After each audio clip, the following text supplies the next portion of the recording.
Hi everybody, I'm Kevin. I'm program coordinator here at NACTech. I'm a private pilot and we're standing here in our Aviation Simulator Center in the NACTech house here in Nome, Alaska. I'd like to introduce our Precision Flight Control unit.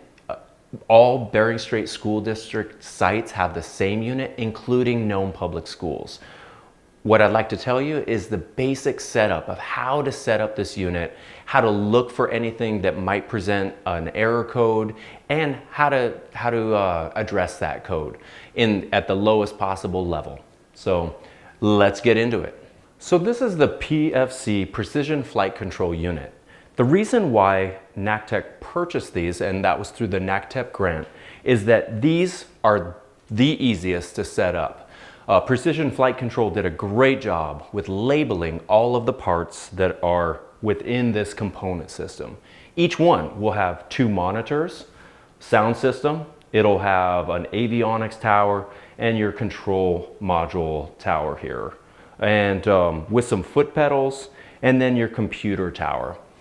Each one of these plays a really vital role, and if one of them is unplugged, this unit will not work. So it's very important to verify that, hey, is it all set up and how does this all go together?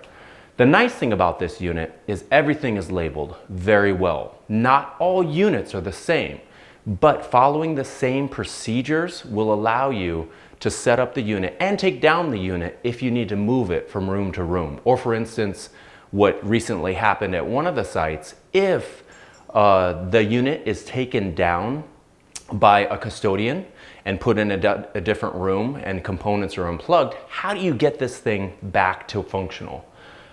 Very simple. Most of these cords, they can't go anywhere else but where they're intended. You'll notice, and perhaps you can't see in the video, but that's okay, that this is an HDMI to HDMI to the monitor. They are labeled. The cord is labeled with a 9 here, a 9 here, and a 9 here. So if they ever become separated, it's putting them back into place. You can follow this cord to the back of the tower here, and you can find that this is 10, 10, and 10 labeled there as well. The main part of this, or part of the structure here, is that everything needs to be powered up and everything does need to be connected. The reason for that is this unit needs to self-diagnose.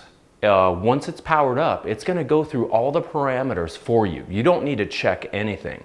And so it's pretty much plug and play.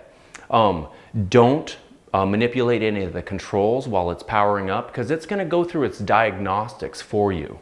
It'll evaluate all of the sensors and say, everything looks good, let's fly. And so when you're looking at this, if you do come up with some error messages, it's probably something very simple. A USB that might have become unplugged. Something just isn't powered up. And so the easiest thing to do is to verify, is everything plugged in? Do I have a cord with perhaps a number that isn't plugged in? Well, easy enough. Just find the port that it should go to. For instance, this is 6 and 6. Plug it back in. You might need to restart the unit, but then it's all done. And it'll go through the diagnostics again and should run just fine for you. So it's very plug and play. This is the reason why we purchased the Precision Flight Control unit for all 15 BSSD sites and Nome Public Schools through the NACTech grant, which was an award by COERC. If you have set all of this up and you still are getting some error messages, in your flight manual from Precision Flight Control, they do have a contact number and they can remote in through an Ethernet cable and they can troubleshoot for you. They'll give you an error code. There's already software on the desktop of the computer and they're great at diagnosing. Takes just a few minutes.